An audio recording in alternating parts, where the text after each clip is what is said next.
அந்த பணத்தை ரொம்ப கவனமா செலவழிக்கணும். ஒரு பைசா கூட நம்ம வீணாக்க கூடாது, யாரையும் களவாங்க கூட விடக்கூடாது. களவாண்ட பணத்தை திருப்பி கட்டாயமா வாங்கணும்.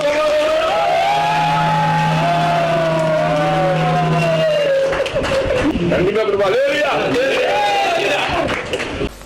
இந்த காலத்துல நல்லதை சொல்றவங்களே நாட்டுல கொஞ்சம் பேர் தான்டா. மனிதனுக்கு பாத்தீங்கன்னா மிகப்பெரிய பலவீனம் என்னன்னா மறதி. அதுதான் பாத்தீங்கன்னா அரசியல்வாதிகளுக்கு மிகப்பெரிய பலனா இருக்குது. சோ இந்த காட்சியை நீங்க பாத்தீங்க இல்லையா?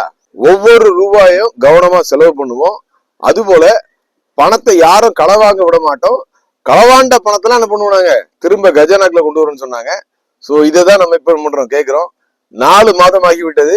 இதுவரைக்கும் முன்னாள் நிர்வாகத்தின் மேல் நீங்க பழி போட்டு இவ்வளவு களவாண்டாங்க, இவ்வளவு காசு காணாம போயிட்டு சொல்லிதான் பண்ணீங்க. நீங்க வந்திருக்கீங்க, எவ்வளவு பணம் இதுவரைக்கும் நீங்க அதுல இருந்து மீட்டிருக்கீங்க? இதை நீங்க என்ன பண்ணும், உங்களால சொல்ல முடியுமா? நேர்மையான தூய்மையான நிர்வாகம் என்று மார்த்தட்டி கொள்ளுகின்ற உங்களால் மக்கள் முன்பாக இது நீங்கள் வெளியிட முடியுமா என்பதை நாங்கள் இப்போ கேட்கிறோம். அதுபோல பாத்தீங்கன்னா முன்னாள் லே செயலர் மற்றும் பொருளாளர் அண்ணன் மோகன் அருமைநாயகம் அவர்கள் பாத்தீங்கன்னா கடந்த ஆட்சி இருக்கும் பொழுது என்னை தொடர்பு கொண்டு ஒரு முக்கியமான விஷயத்த சொன்னாங்க. அதாவது நமது தூத்துக்குடி நாசிய திருமண்டலத்தின் வங்கி கணக்கு பாத்தீங்கன்னா தமிழ்நாடு மெர்கண்டைல் பேங்க் மற்றும் பாத்தீங்கன்னா இங்க இருக்கிற ஸ்டேட் பேங்க், கனரா பேங்க்ல தூத்துக்குடி பிரான்ச்சஸ்ல தான் இருக்குது. ஆனா முன்னாள் நிர்வாகம் என்ன பண்றாங்க, அதை என்ன பண்றாங்க, திருநெல்வேலிக்கு ஆக்சிஸ் பேங்க் என்ன பண்றாங்க, மாத்துறாங்க. அதுல பாத்தீங்கன்னா பல கோடி ஊழல் நடந்துள்ளதுன்னு சொன்னாங்க. அதாவது முதல்ல ஒரு கரண்ட் அக்கௌண்ட்டுக்கு மாத்தி, குறிப்பாக முன்னாள் நிர்வாகத்தினர் அவங்களுடைய பெயர்ல மாத்தி, அதற்கு பிறகு பாத்தீங்கன்னா அதை எஸ்பி அக்கௌண்ட்ல மாத்தி அதை கையாடல் பண்ணிட்டாங்கன்னு சொன்னாங்க. அதை பாத்தீங்கன்னா என்ன பண்றாங்க, அவங்க அறிக்கையாவை வெளியிட்டாங்க. அந்த ஆக்சிஸ் பேங்க்ல பாத்தீங்கன்னா அது வரவு செலவு அது போல பாத்தீங்கன்னா அந்த தகவல் கேட்கும் பொழுது அவங்க தரமாட்டாங்கன்னு சொல்லிட்டாங்க. காரணம் பாத்தீங்கன்னா நிர்வாகத்துல யார் இருக்காங்களோ அவங்க கேட்டாதான் கொடுப்போம்னு சொன்னாங்கன்னு சொல்லி அண்ணன் சொன்னாங்க. அதற்கு பிறகு முன்னாள் நிர்வாகி ஜோதிமணி ஐயாட்டே என்ன பண்ணாங்க, அண்ணன் நிறைய பெட்டிஷன் கொடுத்தாங்க. அவரும் என்ன பண்ணாரு, கண்டு காணாம விட்டுட்டாரு. தற்பொழுது ஏழைகள் போடுகின்ற காணிக்கை 1 ரூபாய் கூட நாங்க வீணாக்க மாட்டோம். அது போல பாத்தீங்கன்னா களவாண்டவங்களை சும்மா விட மாட்டோம். அது திரும்ப கஜனாக கொண்டு சொன்ன நீங்க இதுவரைக்கும் அந்த வங்கி கணக்கு, அதாவது இந்த திருநெல்வேலிக்கு போச்சு இல்லையா இல்லீகலா, தூத்துக்குடியில இருந்து பாத்தீங்கன்னா ஆக்சிஸ் பேங்க் போச்சு இல்லையா ஒரு கணக்கு, அந்த கணக்கை இதுவரைக்கும் நீங்க பாத்தீங்கன்னா கையில் எடுத்து அதுல இருந்து எத்தனை கோடி பணத்தை திரும்பவும் தூத்துக்குடி நாசிய திருமண்டல கஜானாவுக்குள் ஏழைகள் போட்ட காணிக்கையை உள்ள கொண்டு உங்களால் சொல்ல முடியுமா? 1 பைசா கொண்டு வந்ததை நீங்க பாத்தீங்கன்னா நீங்க வெளியிட முடியுமா? முடியாது. அப்போ ஆட்சிக்கு வர வேண்டும் என்பதற்காக என்ன வேணாலும் சொல்லுவீங்க. இப்ப நீங்க தெளிவுபடுத்த வேண்டும். நீங்கள் சொன்னது, அதாவது களவாண்டான்னு சொன்னீங்க இல்லையா, அந்த களவாடியப்பட்ட பணம் எவ்வளவு, களவாடியது உண்மையா இல்லையா? இல்லை என்றால் அவர்கள் களவாண்டார்கள் என்று பொய் சொல்லி ஆட்சிக்கு வந்தீர்களா? இல்லை என்றால் அவர்கள் களவாண்ட பணத்தில் எவ்வளவு களவாண்டார்கள், எவ்வளவு பாத்தீங்கன்னா கஜனாக்கு இன்னும் வரவில்லை, எப்பொழுது வரப்போகிறது என்பதை தூத்துக்குடி நாசிய திருமண்டல மக்களுக்கு நீங்கள் வெள்ளை அறிக்கையாக வெளியிட முடியுமா?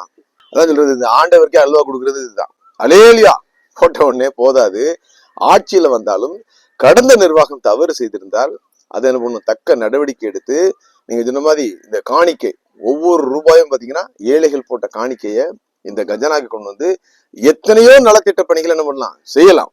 ஆனால் நீங்க செய்ய மாட்டீங்க. காரணம் பாத்தீங்கன்னா உங்களுடைய எண்ணங்கள் முழுவதுமாக தற்பொழுது பழிவாங்கும் படலத்துலதான் இருக்குது.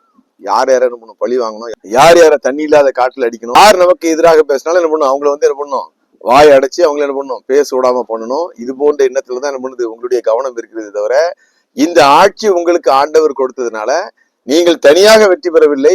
எல்லாருடைய கைகளையும் காய்களையும் பிடித்து இந்த இடத்துக்கு வந்திருக்கீங்க. ஆனால் அதை பற்றி நீங்கள் கனமும் சிந்திப்பதில்லை. குறிப்பாக பாத்தீங்கன்னா தற்பொழுது அந்த வெற்றி பெற்றிருக்கிற லே செயலாளர் முதல் பொருளாளர் முதல் கிட்டத்தட்ட 40 பேருக்கும் பாத்தீங்கன்னா சினாடு ஓட்டை எடுத்து வச்சிருந்து முன்னாள் நீதிபதி ஜோதிமணி ஐயா அவர் தான் என்ன பண்றாங்க கொடுத்தாங்க.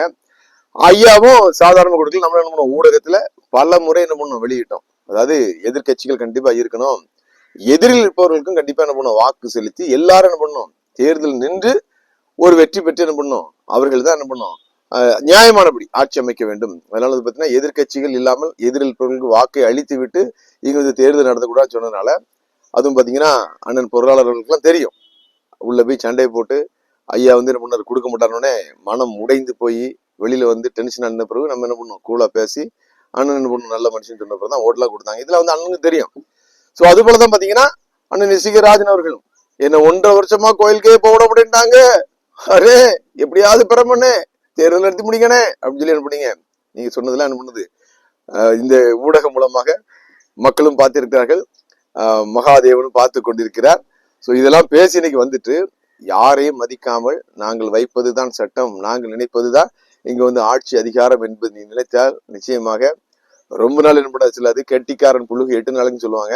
ஸோ எனவே 4 மாதத்துக்கு முன்னால நீங்கள் வீராவசனம் பேசி எல்லா களவாண்ட பணத்தை மீண்டும் கஜானாக்கள் கொண்டு வருவேன் என்று சொன்னீர்கள். ஆனால் இன்று வரைக்கும் கண்ணு கட்டிய தூரம் வரைக்கும் பாத்தீங்கன்னா நீங்கள் களவாண்டதாக சொன்னப்பட்ட பணம் 1 பைசா கூட இது வரைக்கும் என்ன பண்ணல, கஜானாக்கு வந்து சேர்ந்ததாக எந்த தகவலும் இல்லை.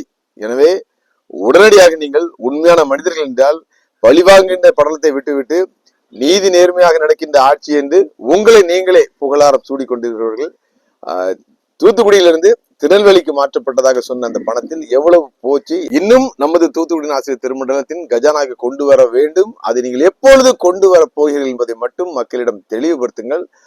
அது இல்லை என்றால் நீங்கள் பேசுகிற வசனம் எல்லாம் வந்து பாத்தீங்கன்னா சினிமா வசனம் போல வீரா வசனமாகத்தான் மாறும். நீங்கள் எவ்வளவு கஷ்டப்பட்டு எவ்வளவு வந்து வேதனைப்பட்டு எவ்வளவு கெஞ்சி கூத்தாடி இந்த இடத்துல வந்து உட்கார்ந்தீங்க அப்படிங்கிறத நீங்க மறந்துட்டீங்க. ஆனாலும் பாத்தீங்கன்னா மக்கள் மறக்கவில்லை, அனைவற்றையும் பார்த்து கொண்டிருக்கிறார்கள். நாங்களும் பாத்தீங்கன்னா தொடர்ந்து என்ன பண்ணுவோம், நீங்கள் பேசியது அனைத்தையும் ஊடக மூலமாக மக்களிடம் வெளிப்படுத்தி நிச்சயமாக நீங்கள் மாற்றத்திற்கான மனிதர்கள் அல்ல, நீங்கள் இங்க வருவது மேலும் நாட்டத்தை தான் உண்டாக்கி கொண்டிருக்க என்பதை நாங்கள் நிச்சயமாக தோளிருத்து மக்கள் மன்றத்தில் வெளியிட்டுக் கொண்டே இருப்போம்.